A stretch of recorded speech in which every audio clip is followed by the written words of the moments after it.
महापालिका निवडणुकीसाठी सुरू असलेल्या प्रचाराचा तोफा आज सायंकाळी थंडावेल। अहिल्यानगरमध्ये गुरुवारी 17 प्रभागातील 345 केंद्रांवर मतदान होणार आहे। या दिवशी शहरभर सुमारे 2000 पोलिसांचा बंदोबस्त तैनात राहणार आहे। मतदान प्रक्रियेनंतर सर्व ईव्हीएम मशीन अहिल्यानगरमधील एमआयडीसीतील वखार महामंडळाच्या 6 नंबरच्या गोदामामध्ये केलेल्या स्ट्रॉंग रूममध्ये ठेवण्यात येणार आहे। त्यानंतर शुक्रवारी 16 जानेवारी सकाळी 10 वाजता 7 नंबर गोदामात मतमोजणीला सुरुवात होईल। दुपारी 12 ते 1 पर्यंत निकालाचे सर्व चित्र स्पष्ट होईल। सर्व 17 प्रभागांची मतमोजणी एकाच वेळी सुरू होणार आहे। प्रत्येक प्रभागासाठी पोस्टल मतदानासाठी एका टेबलवर व ईव्हीएम मशीनसाठी 3 टेबलांवर मतमोजणीची व्यवस्था करण्यात आली आहे।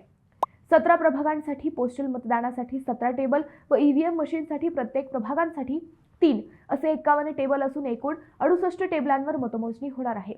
मतदान प्रक्रियेसाठी 1800 कर्मचारी नियुक्त करण्यात आले आहेत। तसेच प्रत्यक्ष मतमोजणीसाठी 68 मतमोजणी पर्यवेक्षक व 68 मतमोजणी सहाय्यक यांची नियुक्ती केली आहे। तसेच महापालिका निवडणुकीसाठी जिल्हा पोलीस अधीक्षक सोमनाथ घाडगे यांच्या मार्गदर्शनाखाली अपर पोलीस अधीक्षक वैभव कलुबमे, 4 पोलीस उपाधीक्षक, 1 प्रशिक्षणार्थी पोलीस उपाधीक्षक, 6 पोलीस निरीक्षक, 118 सहाय्यक पोलीस निरीक्षक आणि उपनिरीक्षक, 15 प्रशिक्षणार्थी पोलीस उपनिरीक्षक व 1066 पोलीस अंमलदार, 1 राज्य राखीव दलाची तुकडी, 2 दंगा नियंत्रण पथके, 5 धडक कृती दलाची पथके वेगवेगळ्या भागात तैनात केली जाणार आहेत। त्याशिवाय 650 होमगार्ड पोलीस प्रशासनाच्या मदतीला राहणार आहेत।